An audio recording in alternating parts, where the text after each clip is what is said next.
BJP के नए प्रदेश अध्यक्ष महेंद्र भट्ट ने किया प्रदेश कार्यालय में पदभार ग्रहण। पूर्व प्रदेश अध्यक्ष मदन कौशिक ने दी महेंद्र भट्ट को शुभकामनाएं। कार्यकर्ताओं ने किया जोरदार स्वागत।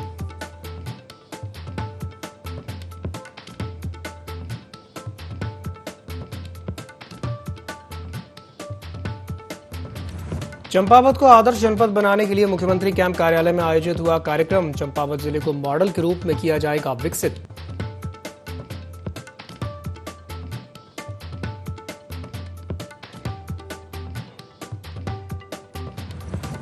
पहाड़ों में लगातार हो रही बारिश से सड़कें हो रही अवरुद्ध। भूस्खलन से रुद्रप्रयाग गौरीकुंड राजमार्ग हुआ कई जगह बाधित।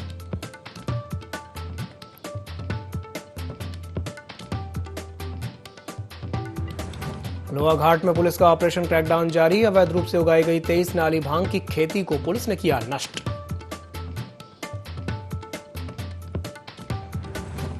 और रामनगर की कालाढूंगी रेंज में हाथियों का आतंक। कई गांवों में घुसकर हाथियों ने मचाया उत्पात।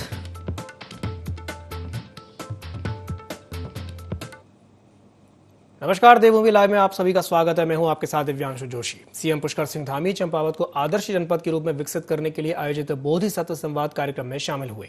इस दौरान उन्होंने कहा कि वर्ष 2025 तक उत्तराखंड को देश का सर्वश्रेष्ठ राज्य बनाने के लिए पूरे समर्पण भाव से काम करना है। उत्तराखंड पूरे हिमालयी क्षेत्र को विकास की राह दिखा सकता है। विज्ञान और तकनीकी की सहायता से इकोलॉजी और इकोनॉमी में संतुलन रखते हुए विकास की रूपरेखा तैयार की जा रही है। चंपावत सभी हिमालयी राज्यों में मॉडल के रूप में उभरेगा।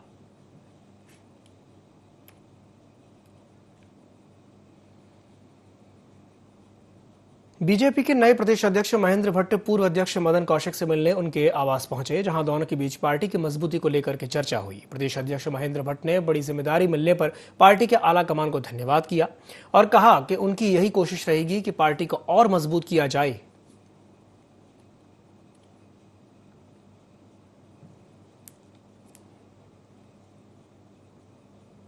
मैं अपने राष्ट्र नेतृत्व का हृदय से आभारी हूँ कि मुझ जैसे एक छोटे कार्यकर्ता को और इस प्रदेश की इतनी महत्वपूर्ण जिम्मेदारी दी है। और मैं विश्वास दिलाता हूं कि जो अपेक्षाएं संगठन की मुझसे, उन अपेक्षाओं में खड़ा उतर सकूं, उसके लिए रात दिन प्रयास करने की आवश्यकता है। कार्यकर्ताओं में उत्साह भरने की आवश्यकता है। और मैं कह सकता आने वाला जो चाहे हरिद्वार का पंचायत का चुनाव हो, चाहे लोकसभा का चुनाव हो, भारतीय जनता पार्टी अपनी शिखर पर यहाँ पर रहेगी। उत्तराखंड में होने वाले नगरीय निकाय चुनाव से पहले भाजपा ने बड़ा संगठनात्मक बदलाव किया है, जिसके तहत पार्टी हाईकमान ने राज्य के प्रदेश अध्यक्ष मदन कौशिक को हटाकर वरिष्ठ नेता महेंद्र भट्ट को पार्टी की कमान सौंपी है। पार्टी के नए अध्यक्ष बनने के बाद महेंद्र भट्ट ने प्रदेश कार्यालय में अपना कार्यभार भी संभाल लिया है। इस मौके पर महेंद्र भट्ट ने कहा कि राष्ट्रीय नेतृत्व ने जो जिम्मेदारी सौंपी है उसका निष्ठा से निर्वहन करूंगा। उन्होंने कहा कि सीएम पुष्कर सिंह धामी सरकार के कामकाज को लेकर जनता के बीच जाएंगे और निकाय चुनाव और हरिद्वार के पंचायत चुनाव के साथ लोकसभा चुनाव में जीत दर्ज करेंगे।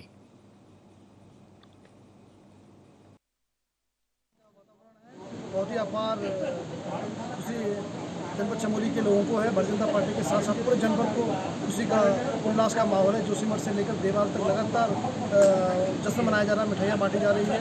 और मैं निश्चित राष्ट्रीय नेतृत्व का और प्रदेश नेतृत्व का, संगठन का, सबका बहुत बहुत आभार व्यक्त करता हूँ, बहुत बहुत धन्यवाद देता हूँ। और प्रदेश संगठन को, माननीय मुख्यमंत्री जी को, सबको बहुत बहुत धन्यवाद देते हैं। प्रदेश नेतृत्व का धन्यवाद देना चाहूँगा कि उनने आज चमोली जिले को एक बड़ी सौगात दी है।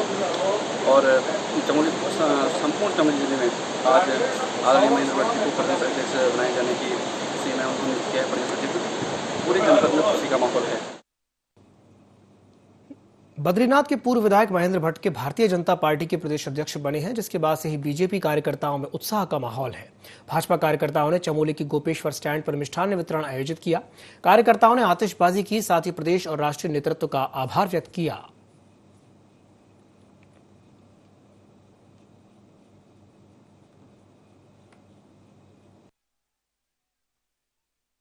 पार्टी के वरिष्ठ नेता, पूर्व में बद्रीनाथ के विधानसभा के सम्मानित विधायक और वर्तमान में भारतीय जनता पार्टी के प्रदेश अध्यक्ष माननीय महेंद्र भट्ट जी को प्रदेश अध्यक्ष भारतीय जनता पार्टी बनने पर भारतीय जनता पार्टी जनपद चमोली के कार्यकर्ताओं में बहुत बड़ा उत्साह का वातावरण है।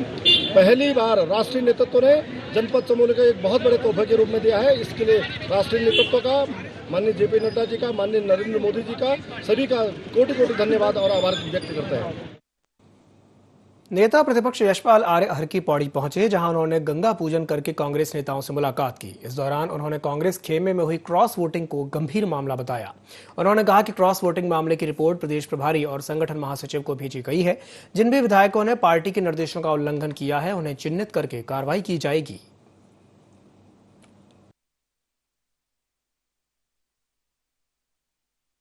पूरी विस्तृत रिपोर्ट प्रदेश प्रभारी को और जो हमारे संगठन महामंत्री हैं उन्हें भी प्रस्तुत की है, भेजी है। और पार्टी के जो निर्देश हैं उसका खुला उल्लंघन भी है, अवमानना भी है, अवहेलना भी है। इसको पार्टी ने गंभीरता से लिया है। हम लोग चिन्हित करने जा रहे हैं। जो पार्टी का फैसला है उसका अगर कोई उसकी अवहेलना करता है तो पार्टी उसका संज्ञान भी लेती है। उसके खिलाफ कड़ी से कड़ी कार्रवाई भी उसमें निश्चित रूप से होगी।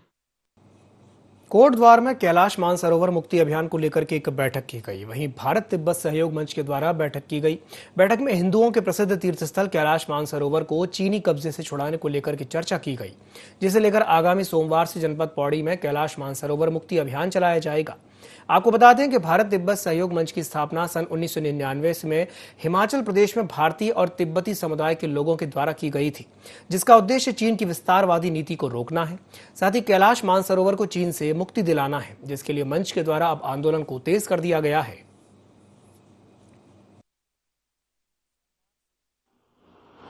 कैलाश मानसरोवर की मुक्ति के लिए संकल्प कार्यक्रम प्रारंभ करने के लिए जा रहा है। इसके तहत जो चीन के द्वारा हमारे आराध्य भगवान शंकर की जो निवास स्थली है कैलाश मानसरोवर, उस पर कब्जा किया गया है। हम इस सोमवार से शिव मंदिरों में जाएंगे और वहाँ शिव भक्तों से हम संकल्प करवाएंगे कि भगवान शंकर के निवास स्थान की मुक्ति के लिए जो भी यथासंभव आवश्यकता होगी और या जो भी प्रयास होंगे उनके द्वारा किए जाएंगे, उसका संकल्प कार्यक्रम इस सोमवार से हम प्रारंभ करने के लिए जा रहे हैं। भारत तिब्बत सहयोग मंच के कार्यकर्ता पूरे प्रदेश के अंदर इन कार्यक्रम को कर रहे हैं। रुद्रप्रयाग गौरीकुंड राजमार्ग बांसवाड़ा के पास पहाड़ी टूटने का एक भयानक वीडियो सामने आया है। इस दौरान टूटती पहाड़ी की घटना एक व्यक्ति ने अपने कैमरे में कैद कर ली। वहीं इस 2 मिनट की वीडियो को देख करके लोग काफी हैरान हैं। आपको बता दें कि पिछले 3 सालों से राजमार्ग पर ऑल वेदर रोड का कार्य चल रहा है, लेकिन इस बार पहाड़ियां ज्यादा टूट रही हैं। पहाड़ियों की कटिंग से लूज बोल्डर ज्यादा खिसक रहे हैं। वहीं इन दिनों लगातार बारिश के कारण लोगों का जनजीवन अस्त व्यस्त हो गया है। इस दौरान काफी मुश्किलों से लोग नदी नाले पार कर रहे हैं। गौरीकुंड बांसवाड़ा में अधिक लैंड स्लाइडिंग होने से राष्ट्रीय राजमार्ग अभी बाधित हो गया है, जिससे कि तुरंत खोलने की प्रक्रिया भी शुरू कर दी गई है और जैसे ही लैंडस्लाइड रुकता है वैसे उसको तुरंत खोल दिया जाएगा। बागेश्वर के गरुड़ में देर रात एक कार गधेरे में बह गई। कार में 2 लोग सवार थे। तस्वीरों में दिखाई दे रहा है कि कार किस तरह से गधेरे में फंसी हुई है। ग्रामीणों ने तत्काल इसकी सूचना पुलिस को दी। देर रात तक रेस्क्यू चलता रहा। कई घंटों की मशक्कत के बाद आखिरकार कार सवार दोनों युवकों को सुरक्षित बचा लिया गया, जहां एक व्यक्ति को गंभीर चोट लगने के कारण 108 के माध्यम से अस्पताल भेजा गया है।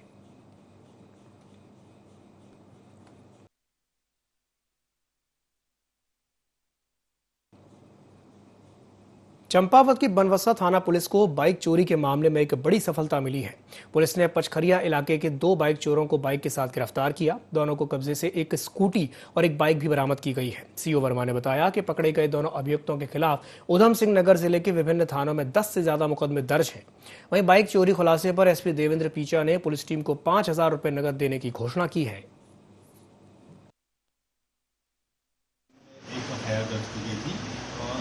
चोरी की घटना को खुलासे के लिए थाना एसओजी की टीम बना करके जिसमें कार्य में लगी हुई थी। सीसीटीवी कैमरे की मदद से 2 युवकों जो चोरी मोटरसाइकिल की उसके साथ गिरफ्तार किया गया और पूछताछ में बताया गया कि ये दोनों प्रोफेशनल हैं, चोर हैं और नशे का सेवन करते हैं, जिसके लिए ये चोरी करते हैं। पूर्व में इनके ऊपर 10 से अधिक मुकदमे दर्ज किए गए हैं और जो हमारी चोरी की बाइक बरामद हुई है उसके साथ में 2 अन्य वाहन भी बरामद हुए, जो इस संबंध में अन्य थाना क्षेत्र को सूचना दी गई है और वहाँ से जानकारी प्राप्त करके आगे की कार्रवाई। रामनगर वन प्रभाग के कालाढूंगी रेंज क्षेत्र में पिछले दिनों कई हाथियों का एक झुंड घूमता हुआ दिखाई दे रहा है। हाथियों के झुंड ने कालाढूंगी नया गांव स्थित कॉर्बेट फॉल में घुसकर के जमकर तांडव मचाया। आपको बता दें कि कुछ दिनों पहले भी हाथियों के इस झुंड ने धापला गांव में भी कई घरों में तोड़फोड़ करके हजारों का नुकसान किया था। वन क्षेत्राधिकारी खयाली राम आर्य ने लोगों से सतर्क और सावधान रहने की अपील की है। वहीं उन्होंने बताया कि इसकी सूचना वन विभाग के आला अधिकारियों को दे दी गई है। हाथियों या अन्य जंगली जानवरों को देखकर तुरंत वन विभाग को सूचना दें। एक झुंड विगत समय से कालाडूंगी रेंज और फतेहपुर रेंज में भ्रमण कर रहा है और इन्हीं के द्वारा कॉर्बेट फॉल में तोड़फोड़ की गई है, जिससे लगभग वहां पर 55,000 का नुकसान हुआ है। जागरूकता के लिए हमने जगह जगह बोर्ड के आदेश दे दिए हैं, जगह जगह बोर्ड लगा रहे हैं ताकि लोग जागरूक रहें। और आपके चैनल के माध्यम से मैं लोगों से अपील करूंगा कि झुंड दिखाई देने पर हाथियों से उचित दूरी बनाए रखें, अनावश्यक शोरगुल और हॉर्न न बजाएं और सेल्फी के चक्कर में उनके करीब न जाएं और हाथी दिखाई देने पर इसकी सूचना तुरंत वन विभाग को दें। बागेश्वर के असो गांव से एक दिल दहला देने वाली घटना सामने आई है। यहाँ एक बुजुर्ग महिला को गुलदार ने अपना निवाला बना लिया। बताया जा रहा है कि गुलदार के हमले के समय महिला घर में अकेली थी, जिस दौरान गुलदार ने महिला पर हमला किया और महिला को घसीटते हुए खेतों की ओर ले गया। इस हमले में बुजुर्ग महिला की मौत हो गई है। आपको बता दें कि बुजुर्ग महिला का मकान एकांत में था। हालांकि गांव वालों को इसकी सूचना सुबह लगी, जिसके बाद मामले की सूचना गांव वालों ने वन विभाग की टीम को दी। ये बुढ़िया अकेली रहती थी और इनको बाघ ने अपना निवाला बना दिया है और इससे हर आदमी नागरिक पर आज दहशत है, या तो इसको मारा जाए या इसको पिंजरे में कैद किया जाए। जैसे वहाँ पे तितर बितर हुआ है, मुझे लगता है कि उसको अंदर से ले गया, तो उसको पकड़ा जाए और क्या कहते हैं, और या तो उसको मारा जाए। उत्तराखंड में जल्द ही केदारनाथ, हेमकुंड साहिब, गंगोत्री और मसूरी में पर्यटकों की सुविधा के लिए रोपवे और हेलीकॉप्टर सर्विस की शुरुआत होगी। पर्यटन विभाग ने इन सभी परियोजना से संबंधित प्रस्ताव तैयार कर लिया है। इस प्रस्ताव को केंद्रीय सड़क परिवहन मंत्री नितिन गडकरी को भेजा गया है। पर्यटन विभाग को पूरी उम्मीद है कि जल्द ही इस पर कार्य भी शुरू कर दिया जाएगा।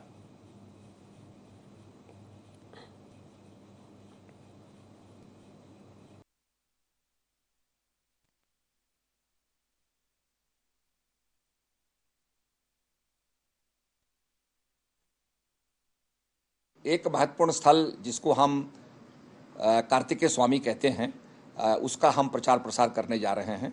और आपके केरला में और तमिलनाडु में मुरुगन स्वामी को, कार्तिकेय स्वामी को बहुत उनकी मान्यता है, उनको माना जाता है।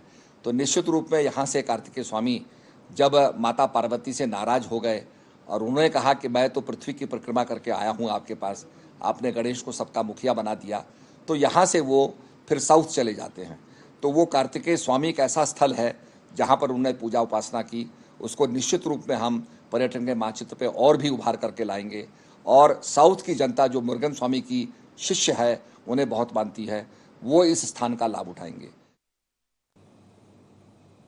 मुख्यमंत्री पुष्कर सिंह धामी ने मुख्यमंत्री कैंप कार्यालय स्थित मुख्य सेवक सदन में लोगों से मुलाकात की। विभिन्न क्षेत्रों से आए लोगों से भेंट करके उनकी समस्याएं सुनी और अधिकारियों को समस्याओं का समाधान करने के निर्देश दिए। जिला अधिकारियों को प्रतिमाह अपने अपने जनपदों के दूरस्थ क्षेत्रों में बहुउद्देशीय शिविर लगाने के निर्देश दिए ताकि लोगों की समस्याओं का निराकरण हो सके।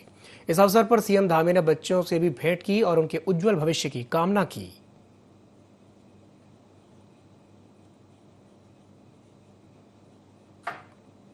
उत्तराखंड में बारिश के चलते हरिद्वार की कुछ सड़कें स्विमिंग पूल बन गई हैं। विरानीपुर मोड़ और भगत सिंह चौक पर रेलवे के अंडरब्रिज में कई फीट पानी जमा हो गया, जिससे आवाजाही पूरी तरह से बंद हो गई।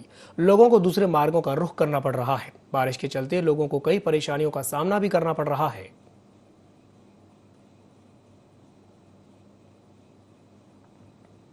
उत्तराखंड में सांख्यिकी विभाग एक नया सर्वे करने जा रहा है, जिसका डेमो देहरादून में किया गया। पारिवारिक उपभोग व्यय पर आधारित इस सर्वे को 3 कैटेगरीज में बांटा गया है, जिसमें विभाग एक परिवार से 3 बार अलग अलग सर्वे करेगा। 1 साल तक चलने वाला यह सर्वे राज्य की 160 ग्राम पंचायतों समेत शहरी क्षेत्रों में भी किया जाएगा। सर्वे की जो रिपोर्ट जारी होगी, उसके मुताबिक केंद्र और राज्य सरकार विकास और जन कल्याणकारी योजनाओं के निर्धारण करेंगी। सर्वे से पहले सांख्यिकी विभाग के कर्मचारियों को 3 दिन की ट्रेनिंग भी दी गई है।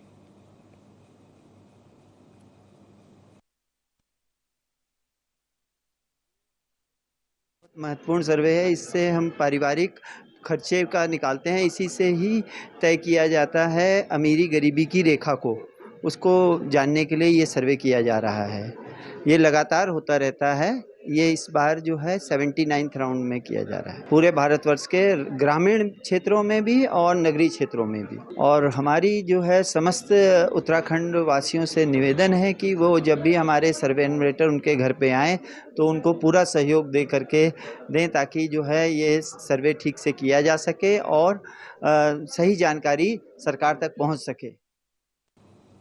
देहरादून के सचिवालय में food safety and drugs administration की एक बैठक संपन्न हुई। मुख्य सचिव डॉक्टर एस.एस. संधू ने ये राज्य स्तरीय सलाहकार समिति की बैठक ली है, जिसमें खाद्य सुरक्षा एवं मानक अधिनियम 2006 के सफल क्रियान्वयन को लेकर के चर्चा की गई। इसके लिए सैंपलिंग और टेस्टिंग को बढ़ाए जाने के निर्देश दिए गए। खाद्य पदार्थों में मिलावट को रोकने के लिए कड़े कदम उठाए जाएंगे। मुख्य सचिव ने राज्य के छोटे बड़े होटल और रेस्टोरेंट्स के हाइजीन सर्टिफिकेशन पर जोर देते हुए इसे अभियान के रूप में चलाए जाने की भी बात कही, जिससे क्लीन फूड से फूड की संस्कृति को बढ़ावा मिलेगा।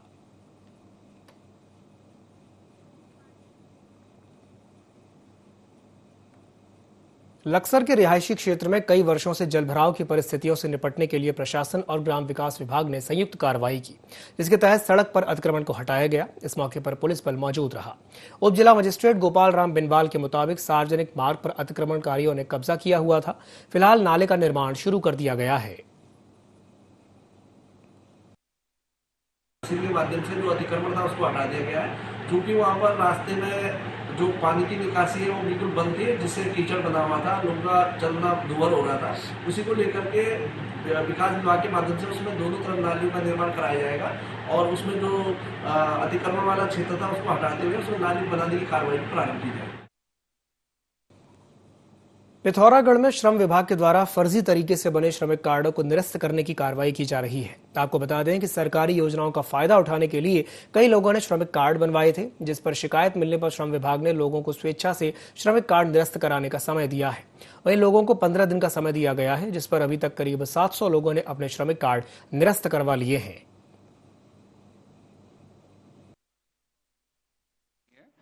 मैं थोड़ा स्पष्ट कर देना चाहता हूं कि कई बार जो है ऐसे सर्टिफिकेट हमारे संज्ञान में आ रहे हैं जो कि ठेकेदार द्वारा किसी इन्फ्लुएंस में आकर, किसी प्रभाव में आकर जो है श्रमिकों को दे दिए जा रहे हैं, जिनके जो है रिकॉर्ड अभी वेरिफिकेशन पे हमें पा रहे हैं कि ये सब चीज़ें असत्य हैं। साथ ही हमने कई संविदाकारों को इस संबंध में नोटिस भी भेजा हुआ है कि यदि आपके स्तर से अगर सर्टिफिकेट जारी किया गया तो उसका वेतन भुगतान के संबंध में रजिस्टर दें और उसकी पुष्टि करें। तो कई हमारे पास ऐसे कॉन्ट्रैक्टर्स आए हैं, संविदाकार आए हैं, जिन्होंने कहा कि हमारे जो है लेटर हेड का जो है दुरुपयोग किया जा रहा है या हमारे द्वारा सर्टिफिकेट जारी नहीं किया गया। तो ऐसे संबंधितों के जो है पंजीकरण निरस्त किए जा रहे हैं और इस अभियान के लिए हमने 15 दिन का समय जारी कर दिया गया था, जो कि 30 तारीख को अब हमारा खत्म हो जाएगा। उससे पूर्व जो स्वेच्छा से अपना किसी ने अगर त्रुटिवश या भूलवश या किसी प्रभाव में आकर बनाए तो वह स्वतः आकर अपने कार्यालय से निरस्तीकरण करा ले पंजीकरण का। उस स्थिति के बाद जो है हमारे द्वारा उस पर वैधानिक कार्रवाई की जाएगी। हरिद्वार में टैक्स नियमों को लेकर संयुक्त आयुक्त कार्यपालक अजय कुमार ने कहा कि 200 से अधिक की खरीद पर व्यापारियों का बिल कटेगा। इस दौरान किसी व्यक्ति का रेंटल इनकम 20 लाख रुपए से अधिक है तो वो टैक्स के दायरे में आएगा और इसके साथ ही उन्हें पंजीकरण भी कराना होगा। अगर वो पंजीकरण नहीं करवाते हैं और जांच में दोषी पाए जाने पर कार्रवाई की जाएगी। इस दौरान उन्होंने बताया कि जनपद हरिद्वार के 10,000 व्यापारियों की एक लिस्ट बनाई गई है, जिसमें से 1,000 व्यापारियों की जाँच हो चुकी है। इसके अलावा मार्केट का लगातार सर्वे भी किया जा रहा है। सोल्यूशंस रुड़की की है और एक है Nancy man power supplier enterprises करके है। तो इनके द्वारा जो है अपनी करदेयता जो है आईटीसी के विरुद्ध समायोजित कर ली जा रही थी और इनके द्वारा कोई टैक्स जमा नहीं किया गया। फॉल्स आईटीसी इनके द्वारा जो है अपने परचेजर को सप्लाई मतलब अग्रसारित की जा रही थी। तो जांच के दौरान ही उनसे द्वारा जो आरके सोल्यूशंस है उनसे हमने वहीं पर उनके खाते में 5 लाख रुपए थे, वो हमने तुरंत उसको जमा करा लिए और उनको ये निर्देश दिया गया है कि एक हफ्ते के अंदर वो अधिकतर पैसा जमा कर दें। उनसे कम से कम हमको 1 करोड़ की रिकवरी करनी, दोनों फर्मों से मिला के। और एक फर्म का हमने जांच किया था जो टेलीकॉम सर्विसेज की सप्लाई करती है, उसके यहाँ भी हमने देखा कि वो भी वही आईटीसी का प्रकरण था। उनके 2A में कोई आईटीसी नहीं थी, लेकिन उनके द्वारा गलत आईटीसी अपने 3B में क्लेम की गई थी। उनके ऊपर भी कार्रवाई करके एक कुल मिला के 2.93 करोड़ लगभग 3 करोड़ के टैक्स इवेजन का हमने उजागर किया। नेता प्रतिपक्ष यशपाल आर्य लक्सर पहुंचे, जहां कांग्रेस के सैकड़ों कार्यकर्ता मौजूद रहे। त्रिस्तरीय चुनाव को लेकर के नेता प्रतिपक्ष यशपाल आर्य ने कहा कि सरकार न्यायालय के आदेशों का उल्लंघन कर रही है। सरकार ने चुनाव को लेकर आयोग का गठन किया, फिर सरकार ने चुनाव को 1 साल पीछे धकेल दिया, जो सीधे सीधे माननीय न्यायालय के आदेशों का उल्लंघन है। सरकार समय से त्रिस्तरीय चुनाव कराना ही नहीं चाहती है। वहीं कानून व्यवस्था पर उन्होंने कहा कि प्रदेश की कानून व्यवस्था पूरी तरह से चरमरा चुकी है। प्रदेश सरकार जनता के किसी भी दावे पर खरी नहीं उतर रही है। त्रिस्तरीय पंचायत चुनाव में आरक्षण के नाम पर सरकार जनता के साथ धोखा कर रही है। जो हुआ है, कल कैबिनेट की बैठक में निर्णय लिया गया कि अलग से आयोग का गठन किया जाए और एकल आयोग का गठन हुआ है और उसकी समय सीमा 1 साल तक बढ़ा दी गई है। तो जो हाईकोर्ट माननीय उच्च न्यायालय के निर्देश है उसकी खुलेआम अवहेलना हो रही है और हम चाहते हैं कि जो आयोग का गठन किया गया है उसकी 2-15 दिन के अंदर अपनी रिपोर्ट दे, जिससे कि अगस्त माह में अंतिम सप्ताह तक चुनाव की प्रक्रिया संपन्न हो सके, चुनाव हो सके। बरसात के मौसम में जहां एक और नदियां उफान पर हैं, तो वहीं आबादी क्षेत्रों में आए दिन सांपों का निकलना भी आम होता जा रहा है। चंपावत के टनकपुर आबादी क्षेत्र में आजकल आए दिन सांप देखे जा रहे हैं। टनकपुर निवासी बालादत्त शर्मा के मकान में सांप दिखाई देने से हड़कंप मच गया। वहीं परिजनों ने इसकी सूचना शारदा रेंज वन विभाग को दी। सूचना पर सांप का रेस्क्यू करने पहुंचे स्नेक कैचर कौशल कश्यप और रवि शर्मा ने कड़ी मशक्कत के बाद सांप का रेस्क्यू करने में सफलता पाई और सांप को सुरक्षित जंगल में छोड़ दिया। वहीं वन विभाग की टीम ने क्षेत्र के सभी लोगों से अपील करते हुए कहा है कि बरसात के समय में विषैले जीव जंतुओं के बाहर निकलने की संभावनाएं अधिक बढ़ जाती हैं। ऐसे में कोई भी खतरनाक विषैला जीव जंतु दिखाई दे तो इसकी सूचना तत्काल वन विभाग को दें। तो जहाँ भी सांप निकल रहे हैं, जहाँ भी टनकपुर में उसके आसपास गांव में हो रही है, हमारी 2 टीमें बनी हुई हैं जो बराबर उनको रेस्क्यू करके जंगल में छोड़ रही है और जहाँ भी हमें खबर मिलती है हम वहाँ पहुँच के सांप पकड़ लेते हैं अपनी पूरी किट में से। बुलेटिन में फिलहाल के लिए इतना ही, दीजिए इजाजत, नमस्कार।